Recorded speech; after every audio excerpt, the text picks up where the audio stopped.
ચોટીલાના તળાવમાં આધેડનું રેસ્ક્યુ કરીને બચાવી લેવાયો। 18 કલાકમાં 215 mm થી વધુ વરસાદ વરસ્યો હતો।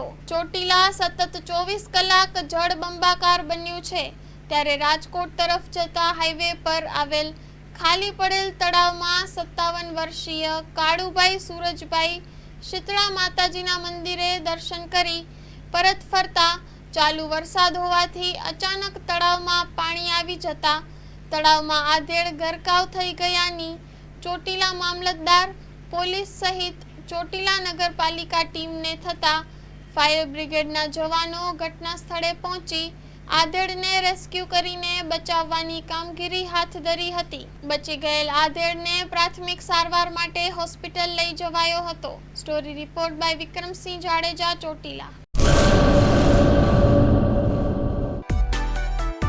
માં motor driving, safe and sure driving. Driving એ શોખ સાથે આપની મોટી જવાબદારી પણ છે।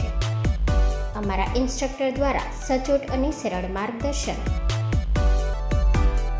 આપની રોજની તાલીમની માહિતી મેળવીને શું અધુરાશ છે એના ઉપર પૂરું ફોકસ કરાય છે।